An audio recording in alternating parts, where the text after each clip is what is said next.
Can you believe that this is our last study together? Well, at least for this series. So what do we do now? What to do with all of the information that you have learned throughout these studies? Those that have studied with me before, you know that I absolutely love sharing the gospel, the good news of salvation through Jesus Christ. This is not about becoming part of my church. Sure, I'll be super happy if you decided to become part of my church, but that is not the point. However, I do believe that church is important. And for this reason, I believe it's important for our last study to understand a little more of the concept of church and how throughout history it became what it is today. Religious institutions and leaders throughout the centuries have abused power and giving a really bad name to church and God, as a matter of fact. That most people today choose not to be part of a church. And I get it. I understand. And that is actually one of the biggest reasons why I became an atheist. However, contrary to what many people believe, it was Christ who created church. And if he did it, it's because we need it. Jesus is the rock in which the church was built on. God knows that we need community. We were created as relational beings, and we need each other to grow. The church is made up by humans, and we are a big mess. But it's through the good and the bad that we can help each other grow. Paul warns us to not forsake the assembly of ourselves together, as it's the manner of some, but exhorting one another, and so much that more as the day of the Lord approaches. Jesus himself established churches throughout all Judea, Galilee, and Samaria before leaving this earth. And after he was gone, the Lord added to the church daily those who were being saved. This initial church had no denomination. It was one church of God. And the disciples worked hard to build this church. Colossians 1:18 tells us that it was organized and people become part of it through baptism. As time passed, much of what was not in the Bible started entering the church. After the death of Christ, the disciples continued keeping in the church what was according to what they have learned from Jesus and from the scriptures. We see them having meetings as in the Jerusalem Council and the letters that they were sending to the churches, where they fought to keep the purity of the church. But after the disciples died and there was no one that either knew Jesus or the disciples directly, slowly but surely, pagan beliefs started to infiltrate the church. I'm going to give you a list of items that start coming in, ideas and doctrines that start coming to the church from approximately the year 300s all the way to the 1200s. Well, there were even longer, up to the 1900s, we still had things coming in, but the bulk of it came through this period, from the 300s to the 1200s.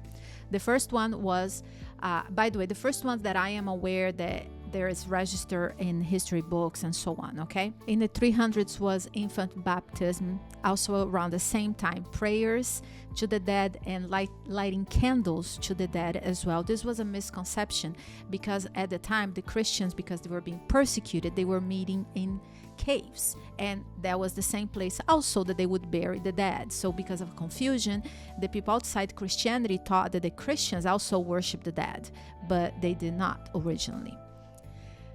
Then, still in the 300s, we have the first time that a Sunday law was created. This was through Constantine. He was a worshiper of the sun god, so it was just easier for him and the people that followed him to transfer the prayers from the Sabbath, which was the Saturday, to the Sunday, because it was the Sunday. But this was not a law that was enforced until the 364, was like 40 years later. In the Ephesus Council, it was the first time that it was giving Mary the title Mother of God. And in the Chalcedon Council, it was said that Mary, even after she gave birth to Jesus, she stayed as a virgin. In the year 538 is when the Catholic Church became an official religion and it created supremacy. In the 600s, it was decided that the Mass could only be done as in the Gregorian style, which was in Latin and with the priest with his back to the people. In the Nicaea Council, this is already the end of the 700s, it was decided that the worship of saints was official. It was already happening, but it was now official. In the year 1000 approximately is when they had the holy water. If you're not familiar with the concept, is when the priest pray over that water can make miracles. And the rosary, those are those little beads that people just count their prayers through those beads. In the 1100s is when it was decided that priests could no longer get married. They needed to be single, and I'm sure this was a decision that was financial decision for them. At the end of the 1100s, we see more of the selling of indulgences for salvation. And in the 1200s, two major things happened. Was the confession to priests, so people could no longer just go to God directly, but now they had to go through a human. And this transubstantiation, that's a hard word, transubstantiation. This was a belief that when they prayed for the bread and the wine, it was not just a symbolism, but they believed that it actually became the blood and the body of Christ. In the 1200s, still after almost 1,000 years of pagan beliefs coming into the church, now the Bible is prohibited. And in 1231, Inquisition came. You either do as we say, become a Catholic, or we're going to kill you. In the 1500s is when the Apocrypha books, these are books that even in the Catholic Church, they say these are not inspired books, but they're good books. And these were books that were added to the Christian Bible. In 1500s, still in the Council of Trent is the concept of the purgatory. And then in the 1870s is when it was decided that when the Pope was speaking out of his official office, it came direct from God. So it was the papal infallibility. And in the 1950s, it was decided that when Mary died, she went straight to heaven. Slowly but surely, the church that Christ had started was barely recognizable. But the dominion of a religion that was not God's would not last forever. Daniel 7:25 predicts that this religion power, its dominion, would only last for 1,260 years, and then it would receive a deadly wound. History tells us that the Vatican gained ultimate power in approximately AD 538 and reigned until 1798, when Emperor Napoleon had Pope Pius VI taken to captivity, and the Vatican lost its status as a self-governing civil power, the deadly wound prophesied in Revelation 13:3. The long period of darkness made Christianity, according to Christ, almost disappear. But God has always taken care of his people and his world. Revelation 13:6 tells us that God would take care of his church in the wilderness, in hiding while the reign of the false Christianity reigned. During this period, a small group of people that later became known as the Waldensians, after their leader, hid in the Alps of Italy, Switzerland, and other parts of Europe. They had access to parts of the Bible and cherished more than their own lives. They spent the winter hiding in the mountains, making handwriting copies of the scriptures. And during the summer, they would come down from the Alps, get jobs in the markets, and when they found an opportunity to share their faith, they would, risking their own lives. Many times the Romans would discover the villages of the Waldensians and kill every single one of them. I had the privilege of visiting a Waldensian village in the mountains of Italy. And in this specific village, most of the villagers were killed in a cave where they were hiding from the Romans. It is an amazing sight, thanks to the bravery of people like the Waldensians, that today we have the Bible. It was through people like them that slowly God's light and his truth started shining again, and Reformation started. Around 1415, Huss discovered that obedience should be to God only, not the church if the church is not following God. His followers were known as the Hussites. Around the 1530s, Luther wrote the 52 Theses and hanged in the door of his church, causing a great chaos and almost his death. Watch Martin Luther movie, it's very insightful. He discovered through the Bible that salvation was through the grace of Christ, not works.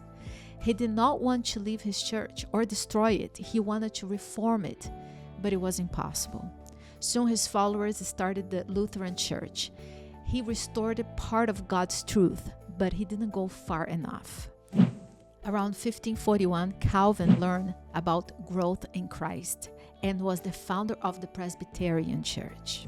Roger Williams, around the 1638, noticed in the Bible that babies should not be baptized. He was the founder of the Baptist Church. Around 1784, Wesley realized that holiness was important. Up to this point in the Christian church, it was believed that what you did in the flesh did not affect your soul or your salvation. Wesley also developed the systematic study of scriptures, kind of like what we're doing today. He developed a method of study. He's the founder of the Methodist Church. Each of these great leaders helped bring back God's truth to the world. The problem was that instead of uniting all of their new discoveries, they kept making new denominations. Approximately the 1830s, a Baptist preacher called William Miller learned from scriptures that Jesus was going to return. He preached with such a power and made such an effect on people that 3 in every 4 Americans at the time heard his message. He created the greatest second revival in the U.S. history. But he made a mistake, even though it was because others were pressuring him, but he gave the date for Christ's return as October 22nd, 1844. People sold everything they had, said their goodbyes, and they were waiting for Jesus' return. It was a movement that shook this country. When Jesus did not return, the following day is known as the greatest disappointment. When people realized that Jesus was not coming back, many went back to their churches. Others gave up on faith completely.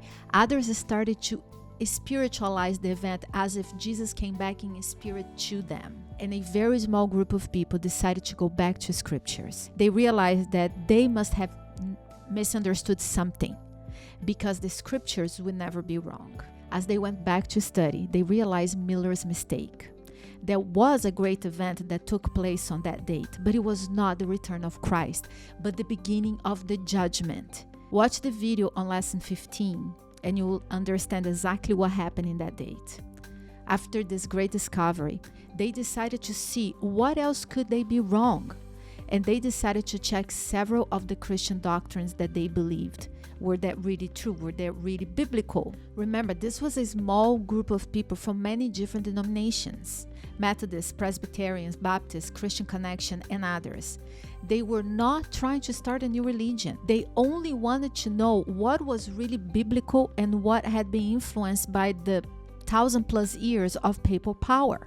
God guided them, and they discovered much of what we study in this Bible study series. They discovered the truth about death, hell, the importance of understanding the sanctuary, how it was not only important for the Jewish people, but to all of God's people. They understood that all of the 10 commandments are important, including the 4th commandment, the 7-day Sabbath, and the return of Christ. When they made all of these discoveries, they went back to their churches. But the church refused to accept their new discoveries, and some of them were actually cut out from the church membership because of their new belief. Feeling forced to leave their churches, they started meeting together.